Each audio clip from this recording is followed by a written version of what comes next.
대가품. 오늘 이 제목으로 하나님 말씀 나누겠습니다. 여러분, 출애굽기 40장, 지금 우리가 출애굽기 강해하고 있는데요.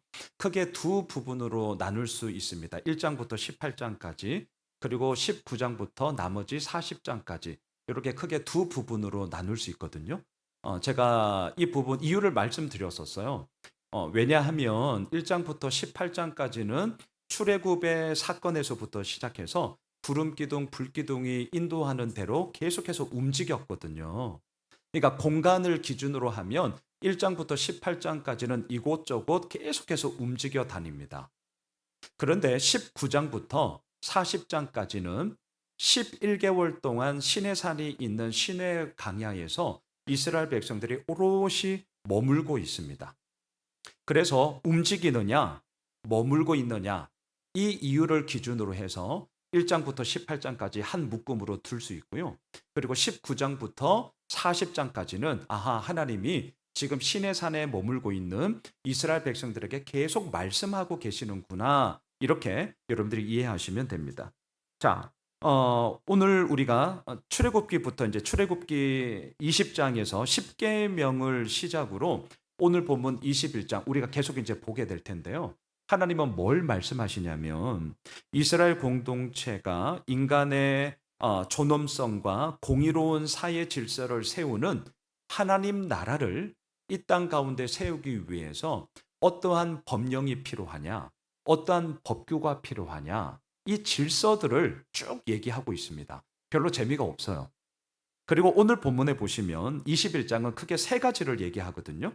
자, 첫 번째는 종을 어떻게 할 것인가. 종에 대한 법규가 나오고요. 두 번째는 폭행을 당했을 때에 이 문제를 어떻게 처리할 것인가. 폭행에 대한 법규가 나오고요. 세 번째는 소 키우는 주인 얘기가 나옵니다. 소 키우는. 자, 소가 사고를 쳤어요. 이럴 때 주인의 책임이 어디까지 져야 되느냐. 자, 이 내용이거든요. 근데 자, 보세요. 우리랑 별 상관이 없습니다. 이렇게 보니까 종에 대한 법규, 더 이상 우리 가운데는 종이 없거든요. 그리고 소 키우는 주인의 책임, 우리 성도님들 가운데 소 키우는 분이 안 계셔요. 예, 그냥 다 자영업 하시고 회사원이시고 저에게는 다 그러시거든요. 소 키우는 분이 안 계세요. 자, 폭행에 관한 법. 오늘 본문에 보시면 되게 무섭습니다. 사람을 죽인 자는 반드시 죽여라. 자기 아버지나 어머니를 치는 자는 반드시 죽여라. 사람을 납치한 자, 사람을 납치한 자가 그 사람을 팔았든지 자기의 수하에 두었든지 그를 반드시 죽여라. 자, 어떻습니까? 잘못에 대해 징계하는 것은 충분히 동의가 되는데요. 그 징계 수위를 보면 다 죽여버려야 돼요. 그러니까 이게 그대로 우리가 적용하기에는 오늘 본문이 되게 무리수란 말이죠. 자, 그래서 저는 오늘 본문을 통해 나누려고 하는 게 뭐냐? 법규 하나를 가지고 억질로 우리들에게 적용하고 싶은 마음은 없습니다. 우리의 상황과는 너무 안 맞아요. 안 맞아요. 하지만 저는 이렇게 말씀하시는 하나님의 마음을 좀 나누고 싶습니다. 그 하나님의 마음은 변함이 없으시잖아요. 그리고 그 변함없는 하나님의 마음이 우리를 이끌어 가시기 때문에 오늘도 우리는 예배하는 거죠. 자, 그 마음이 어디에 나왔냐? 우리가 방금 읽었던 23절로 25절. 우리가 잘 알고 있는 말씀인데 다시 한번 보셔요. 그러나 다른 애가 있으면 갑되 생명은 생명으로 눈은 눈으로 이는 이로 손은 손으로 발은 발로 된 것은 된 것으로 상하게 한 것은 상함으로 때린 것은 때림으로 갚을 지니라. 여러분, 이 구절을 우리가 너무나 잘 알고 있는데 이 구절을 읽으면서 우리 마음 어떠셔요? 우리 마음이. 자, 우리가 알고 있는 정답은 이거거든요. 예수 믿는 우리가 딱 맞았잖아요. 그럼 예수 믿는 우리는 어떻게 해야 돼요? 윤현석 권사님, 우리 어떻게 해야 되죠? 네, 뭐 용서해 주고, 제가 그 부분 제가 뒤에서 오늘 좀 말씀드리려고 하거든요. 용서해 줘라. 우리의 상함과 아픔이 있다 할지라도 하나님의 그 대속의 은혜를 기억하면서 우리가 그 영혼을 품고 우리가 나아가야 된다. 맞아요. 분명히 맞는 말씀입니다. 그리고 우리가 그렇게 가야 되죠. 그런데 어떻습니까? 이런 말을 들으면 머리로는 맞는 말이지만 우리의 가슴에는 사실 되게 답답하거든요. 왜? 이유는 간단합니다. 몰라서가 아니라 우리가 그렇게 살기가 너무 어렵기 때문이죠. 우리 모두가 다 그렇습니다. 너무 어려워요. 내가 꼭 이렇게까지 해야 되나? 아니, 내가 예수 믿는 것은 예수 믿는 거지만, 아니, 꼭 이 상황에서도 내가 예수 믿는 이유를 꼭 지들 잘할 때는 예수 믿는다 이런 얘기 안 하면서, 꼭 불리하면 예수 믿는다 어쩌니 저쩌니 교회 다니는 뭐 이러면서 꼭 여기에는 그런 이유를 갖다 대야 되나? 이건 너무한 거 아니냐? 이런 마음이 든단 말이죠. 자, 눈에는 눈, 이에는 이. 하나님의, 여기에 담겨진 하나님의 마음은 뭘까? 자, 우리가 흔히 생각하는 것처럼 이렇게 다들 생각하시거든요. 눈에는 눈, 이에는 이. 받은 만큼 되돌려주면 되는 거구나. 다들 이제 이렇게 생각하셔요. 그래서 이 구절을 읽으면 한편으로는 채증이 이렇게 싹 풀리죠. 용서해줘라, 품어줘라 이게 아니라 한 방 맞았냐? 한 방 때려라. 돌려준 것만, 받은 만큼은 내가 돌려주리라. 이제 이렇게 우리가 생각을 하기 때문인데요. 실은 그게 아닙니다. 자, 오늘 제가 말씀의 제목에 오늘 결론을 적어 놓았는데, 눈에는 눈, 이에는 이. 이 말씀을 하시는 하나님의 마음은 뭐냐면, 복수의 안갚음이 아니라 책임의 대갚음이 되게 하는 거예요. 자, 이제 이게 무슨 말이냐? 한번 잘 보셔요. 우리는 눈에는 눈, 이에는 이. 이걸로 사실 만족하지 못합니다. 예를 들겠습니다. 상대방이 제가 미웠는지 제 눈을 한번 팍 이렇게 때린 거예요. 자, 눈을 맞았어요. 그러면 눈에는 눈이잖아요. 그러면 이제 어떻게 해야 돼요?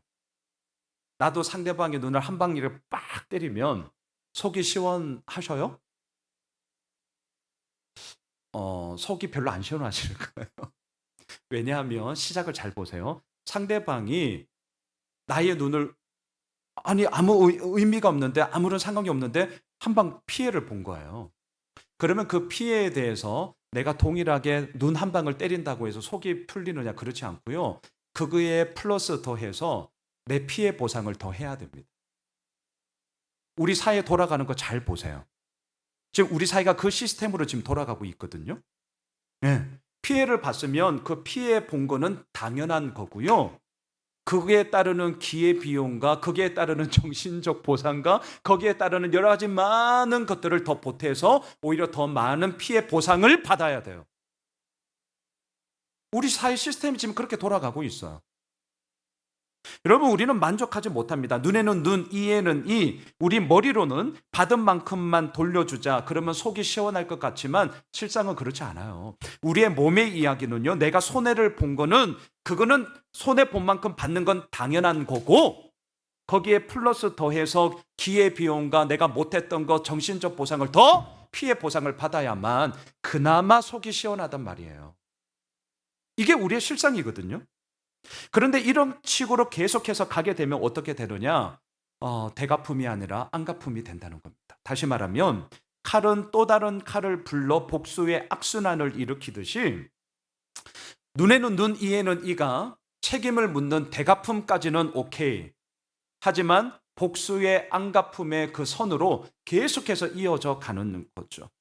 그래서 하나님이 뭘 말씀하시냐면 눈에는 눈, 이거 이렇게 해석하셔야 돼요.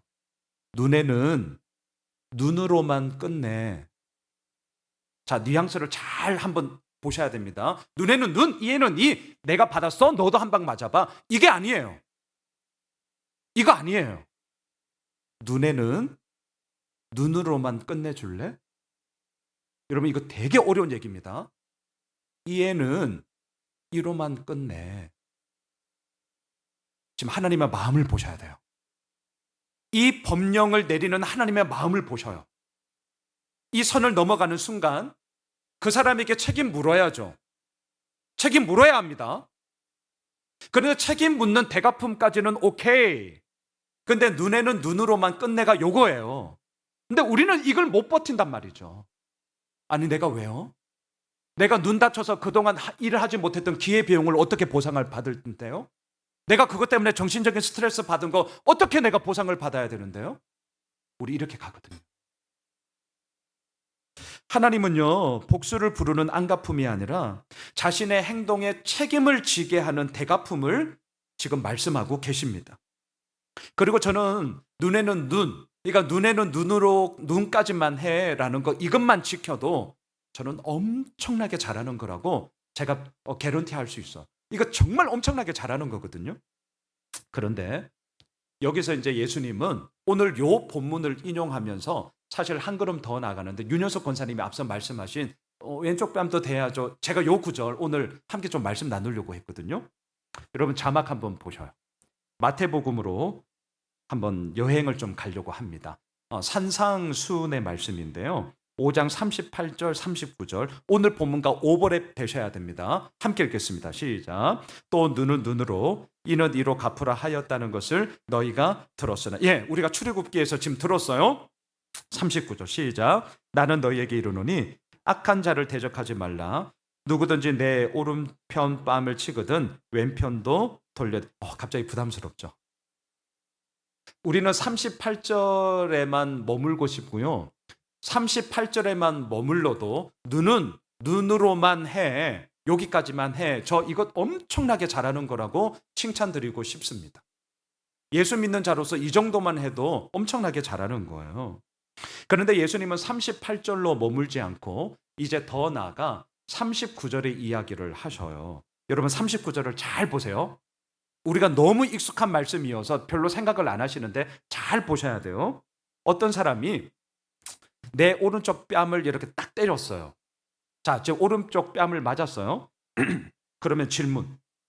상대방은 나의 오른쪽 뺨을 때리기 위해서는 오른손을 써야 할까요? 왼손을 써야 할까요? 갑자기 헷갈리.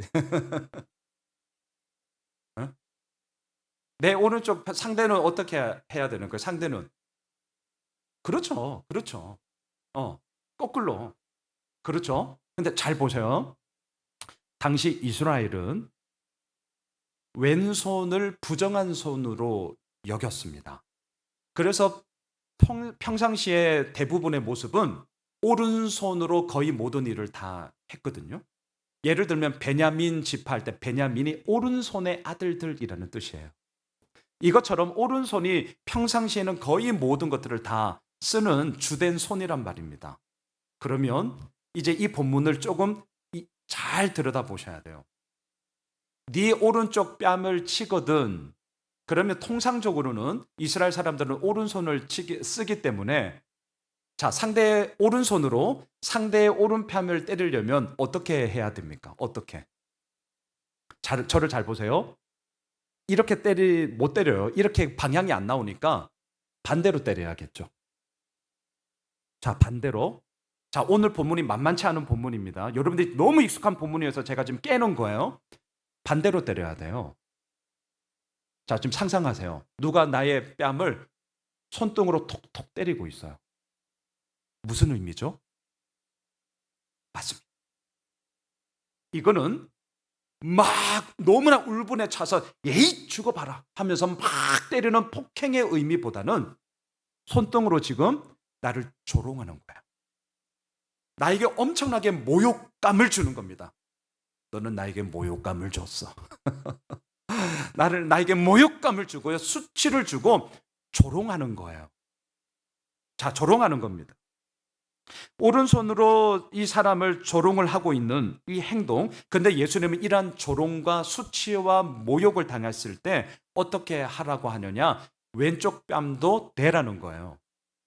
이게 무슨 뜻이냐면, 우리가 흔히 생각하듯이 오른뺨도 맞았는데 왼쪽 뺨도 못 맞으라, 다 줘라, 손해보고 살아라, 희생하며 살아라, 이런 뜻이 아니에요.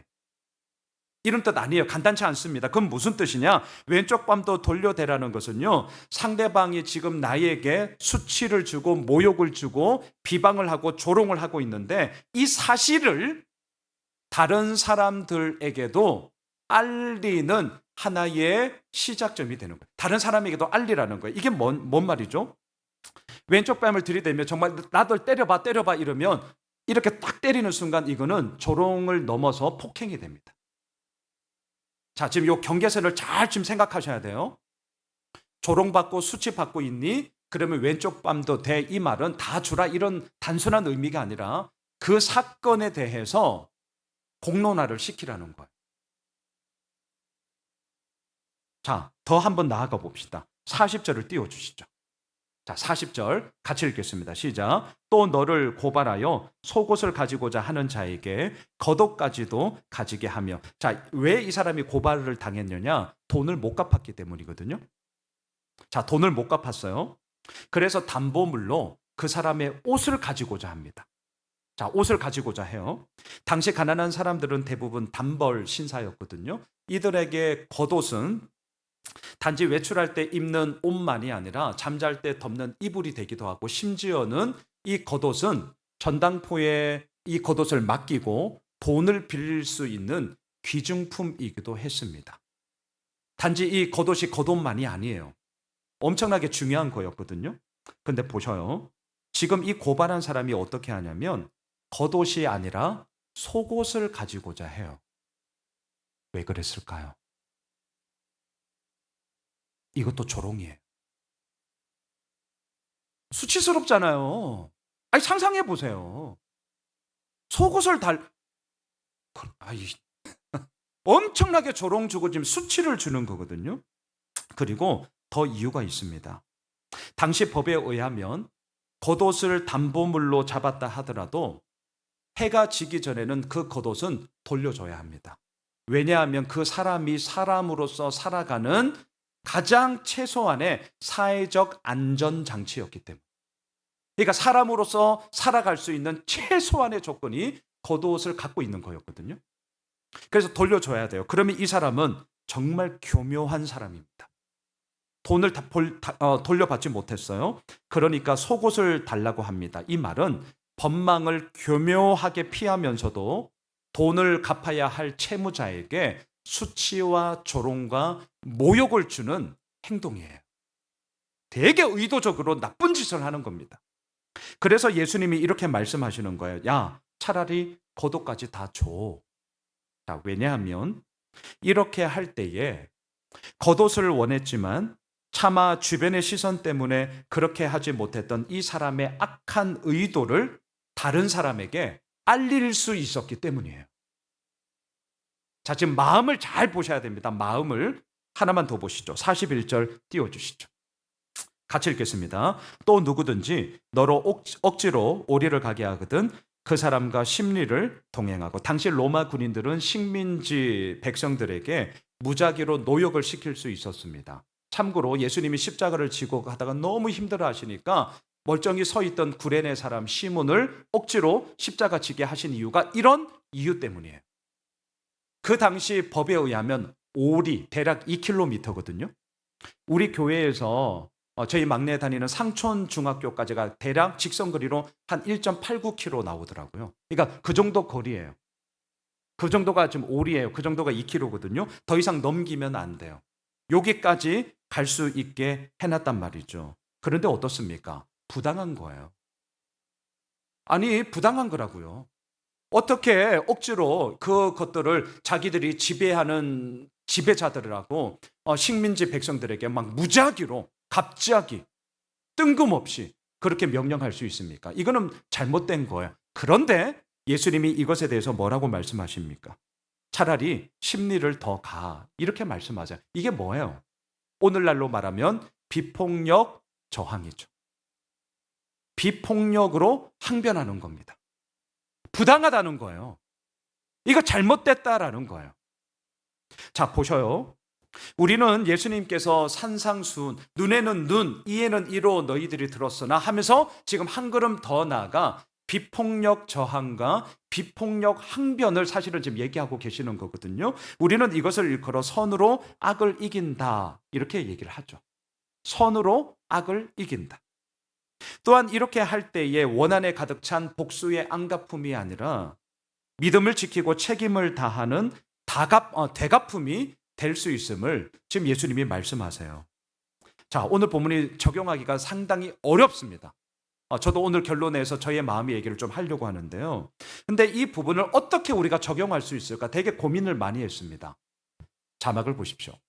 빌레몬서 1장 18절 말씀에서 저는 이렇게 한번 답을 내리려고 하는데 같이 한번 읽으시죠. 시작. 그가 만일 내게 불의를 하였거나 내게 빚진 것이 있으면 그것을 내 앞으로 계산해라. 우리가 잘 알고 있는 말씀입니다. 주인 빌레몬의 돈을 훔쳐서 노예 오네시모가 도망을 갔고 로마 감옥에 갇혔고 그곳에서 사도 바울을 만났고 사도 바울은 복음을 전했고 그 예수 그리스도의 복음으로 인하여 오네시모는 변화되었고 회개했습니다. 그 모습을 보고 주인 빌레몬에게 용서해다오 부탁을 하면서 사도 바울이 이렇게 얘기합니다. 그가 빚진 것이 있으면 내가 책임을 다할 테니 내 앞으로 계산해라. 계산해라. 책임을 다하겠다는 거예요. 자, 오늘 출애굽기 본문과 연결하겠습니다. 눈에는 눈, 이에는 이. 오네시모가 당신에게 피해를 입힌 것과 또한 그것에 대한 실질적인 보상을 내가 하겠습니다. 계산하겠습니다. 대단히 중요한 적용입니다. 여러분, 주님을 믿으면서 그럼에도 불구하고 말로 소위 퉁치면서 넘어가고자 하는 우리들의 참 연약한 모습이 너무너무 많이 있습니다. 말로만 때우는 거예요. 말로만. 그리고 우리만이 아니라 이 당시에도 말로만 때우는 일들이 비일비재했습니다. 그래서 오죽하면 예수님이 자막을 보십시오. 이렇게까지 얘기했어요. 마태복음 7장 띄워주시죠. 함께 읽겠습니다. 나더러 주여 주여 하는 자마다 다 천국에 들어갈 것이 아니요 다만 하늘에 계신 내 아버지의 뜻대로 행하는 자라야 들어가리라. 여러분 이 문맥을 잘 보세요. 말로만 퉁치고 말로만 때우는 자들이 예수님 당시에도 너무나 많았습니다. 그 시대를 향한 예수님의 엄중한 책망이에요. 주여 주여 하는 자마다 다 천국에 들어갈 게 아니야. 그렇지 않아. 하늘에 계신 아버지의 뜻대로 행하는 자만이 들어갈 수 있는 거야. 오죽하면 이 말씀을 하시겠습니까? 말로만 때우려고 하는 우리들의 부당함과 우리들의 연약함, 우리들의 잘못됨을 예수님이 꼬집어 얘기하는 것이죠. 사도 바울도 마찬가지입니다. 그의 빚진 것을 내 앞으로 계산하십시오. 제가 책임지겠습니다. 이게 뭐냐고요? 오늘 우리가 출애굽기에서 읽었던 눈에는 눈, 이에는 이 말씀. 이 말씀. 자, 이러한 의미에서 오늘 말씀의 최대의 적용점. 눈에는 눈, 이에는 이 복수의 안갚음이 아니라 책임을 다하는 대갚음이다. 눈에는 눈, 이에는 이 말로만 적당히 때우는 것이 아니라 그에 상응하는 실질적인 책임을 지는 것이다. 이게 오늘 저의 결론이거든요. 자, 이 말씀을 고스란히 적용시킨 최대의 클라이막스 사건이 있습니다. 자막을 보십시오. 로마서 3장 23절입니다. 모든 사람이 죄를 범하였음에 하나님의 영광에 이르지 못하더니. 예수님의 십자가입니다. 눈에는 눈, 이에는 이 사건이 우리들에게 적용되어질 수 있고 우리들에게 최고의 클라이막스로 정말 고백할 수 있는 사건은 바로 예수님의 십자가예요. 모든 사람이 죄를 범했습니다. 한 사람도 예외가 아닙니다. 우리는 하나님의 영광에 이르지 못합니다. 그런데 오늘 본문을 적용해 봅시다. 눈에는 눈, 이에는 이, 그에 상응하는 대가를 치러야 합니다. 하지만 우리는 대가 치를 능력이 없습니다. 우리에게는 아무것도 없습니다. 하나님도 아셨습니다. 그래서 대가 치르지 못하는 이 죄짐을 분명히 계산해야 될 터인데 어떻게 하셨습니까? 다음 자막 띄워주시죠. 함께 읽겠습니다. 그리스도 예수 안에 있는 속량으로 말미암아 하나님의 은혜로 값없이 의롭다 하심을 얻은 자가 되었느니라. 그렇습니다. 속량이라는 단어가 오늘 출애굽기 21장에 나오는 눈에는 눈, 이에는 이라는 단어의 의미입니다. 대가 치름이죠. 우리는 감당하지 못합니다. 하지만 하나님은 그 감당하지 못하는 우리를 대신하여 예수님이 그 모든 죄짐을 감당케 하셨습니다. 그리고 우리는 그 속량을 받은 자로서 하나님의 은혜로 값없이 의롭다함을 받은 자가 되었다. 우리됨을 오늘도 고백하게 됩니다. 이게 복음이죠. 이게 기독교가 오늘도 외쳐야 될 예수 그리스도의 복음이죠. 우리는 감당하지 못합니다. 하지만 예수님이 말로만 때우신 것이 아니라 십자가에서 자신의 몸을 깨뜨리심으로 말미암아 눈에는 눈, 이에는 이, 그에 상응하는 대가 치름으로 우리를 의로운 자로 만드셨습니다. 오늘도 우리는 그 예수님을 찬양하며 오늘도 우리는 그 예수님 앞에 설 수밖에 없는 것이죠. 말씀을 정리할게요. 저는 오늘 말씀이 되게 어려웠습니다. 머리로는 다 알아요. 복수의 안갚음이 아니라 믿음을 지키면서 책임을 다하는 대갚음이 되어야 한다. 선으로 악을 이겨야 된다. 알아요. 알아요. 그리고 말로는 우리 모두가 다 할 수 있고 분명히 이게 답이라는 걸 알아요. 그런데 어렵습니다. 왜? 답을 몰라서가 아니라 우리가 그렇게 살아가려고 하니 너무너무 힘들기 때문이죠. 저는 오늘 이 본문을 가지고 계속 좀 기도하는 가운데 실은 어제 새벽이었어요. 이 부분을 놓고 기도하는데 지난 시간들이 막 생각이 났습니다. 제 인생의 가장 암흑기는 2011년이거든요. 제가 뭐 몇 번 말씀드렸죠. 교회 분열로 인해 목사로 있었지만 그 순간은 더 이상 목사로서 사역할 게 없었습니다. 어제의 아군이 오늘의 적군이 되는 걸 경험해 보셨습니까? 어제까지만 해도 믿음의 동지였는데 오늘부터는 서로 손가락질하는 원수가 되는 것을 경험해 보셨습니까? 제가 사역지를 옮기려고 할 때 양순훈 목사는 절대로 쓰면 안 된다고, 여기에 있었던 목사들은 앞으로 절대로 목회 못하게 만들어야 된다고 온갖 위협과 방해가 있었습니다. 그런 거 경험해 보셨어요? 가장 큰 아픔과 상처는 외부의 공격이 아니라 내부의 갈등과 다툼, 그로 인한 신뢰의 무너짐이라는 것을 저는 그때 처절하게 경험했습니다. 그래서 제가 4개월 동안 교회 안 다녔다니까요. 제 마음이 어떻겠습니까? 만일에 그때 저에게 힘이 있었더라면 저는 복수의 안갚음을 했을 거예요. 그때 저에게 힘이 있었더라면 저는 복수의 안갚음을 했을 겁니다. 세상 말 좀 쓸게요. 밟아버렸을 거예요. 그때 저의 성정으로 생각하면 힘이 있었다면 진짜 밟아버렸을 거예요. 근데 너무나도 다행히 힘이 없었어요. 너무나도 다행히 힘이 없었습니다. 그리고 심지어는 너무 힘이 없어서 삶의 의욕마저 없었어요. 제가 종종 말씀드렸잖아요. 그때 저에게, 목사에게 가장 치명적인 중병이 그때 제가 걸렸는데 그게 뭐냐면 이거예요. 사람들 다 그래. 이거 목사에게 엄청나게 심각한 중병이거든요. 사람들 다 그래.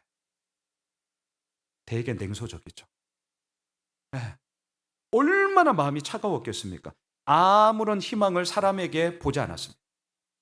사람을 만났지만 아무런 기대하지 않았습니다. 정말 냉랭하게 그지없는 아주 시니컬했고요. 차가웠고요. 얼음 공주, 얼음 왕자. 여러분, 목사는 뭐예요? 복음 전해야죠. 말씀 가르쳐야죠. 하나님이 어떻게 우리를 빚으시고 이끌어 가시는가? 하나님이 어떠한 상황 가운데서도 그 가운데서 역사하사 우리를 세우시고 우리를 빚으시고 우리를 하나님의 사람으로 이끌어 가심을 확신 가운데 선포하고 전하고 증거하는 자가 목사예요. 그게 목사예요. 근데 정작 목사가 그렇지 않아. 사람들 다 그래. 목회하면 안 되죠. 제가 그 중병에 걸렸다니. 그러니까 제가 4개월 동안 교회 안 다녔다니까요. 그럼 이제 궁금하시죠? 그로부터 14년이 지났거든요. 아니 목사님, 그 사이에 무슨 일이 있었나요? 하나님은 이전에는 만나지 못했었던 완전히 다른 결의 믿음의 사람들을 만나게 해주셨습니다. 일이 아니라 마음을 보게 하셨습니다. 설교하기 위해 성경을 보는 것이 아니라, 우리 날마다 큐티하자고 매번 강조하는데요. 큐티하면서 날마다 말씀의 거울 앞에 나 자신을 비추어 보았어요. 저 정말 힘들었거든요. 하지만 했습니다. 그랬더니 저에게 나타나는 하나의 도드라진 현상이 있었습니다.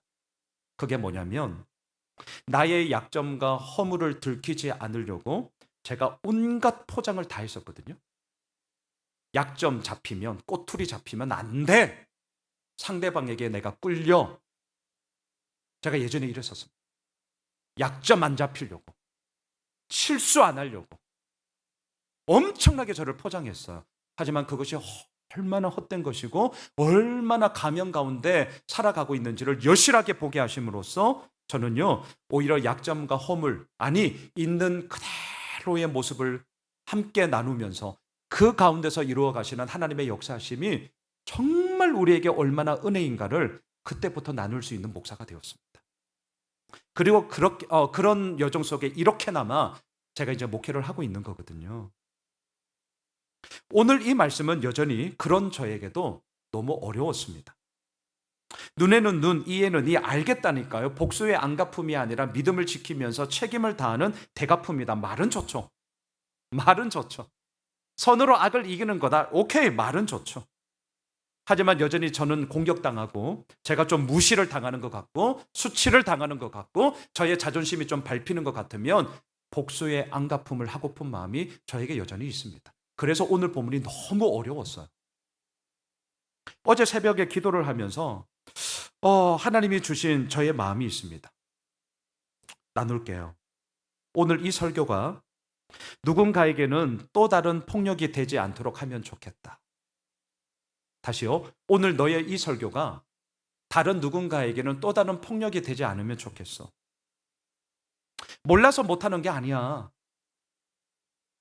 어려우니까 안 하는 거잖아. 너 다그치지 마라. 너 설교하면서 이게 정답이라는 건 알겠는데 정답을 막 들이대면서 왜 그렇게 못 사냐고. 성도들에게 절대로 그렇게 다그치지 마. 그러면 안 돼. 위로해 줄래? 성도들을 너 격려해 줄래? 몰라서 못 지키는 게 아니라 아는데 안 되는 거야. 그만큼 어렵기 때문인 거지. 믿음을 지키며 책임을 다하는 대갚음의 이야기가 하나님으로 말미암아 이루어짐을 너는 오늘도 설교하면 좋겠다. 어제 하나님께서 저에게 주신 마음이에요. 사랑하는 예수 오매실 가족 여러분, 못할 때가 있더라고요. 해도 안 될 때가 있어요. 아니, 때로는 안 하고 싶어요. 저 안 하고 싶어요. 여러분 괜찮아요. 너무 그런 나 자신의 부족함을 다그치지 마십시오. 오히려 바로 그때가 하나님의 은혜를 구할 때임을 우리 잊지 맙시다. 하나님이 이루시거든요. 하나님이 행하시거든요. 하나님이 이끄시기 때문입니다. 우리는 하나님의 은혜로 말미암아 의롭다 함을 받은 자 아니겠습니까? 오늘도 그 하나님만을 노래할 수밖에 없습니다. 그리고 눈에는 눈, 여러분 눈까지만 멈춰도 엄청 잘하시는 거예요. 그리고 그러한 믿음의 길을 걸어갈 때 하나님은 우리로 하여금 당신의 오르심을 보여주시사 복수의 안갚음의 마음을 줄이시고 믿음을 지키면서 책임을 다하는 대갚음의 이야기로 우리를 통해 변화시키실 것입니다. 그 하나님을 기대합시다. 그 하나님을 소망합시다. 그 하나님이 우리를 이끄십니다. 다 함께 일어나셔서 오늘 주보의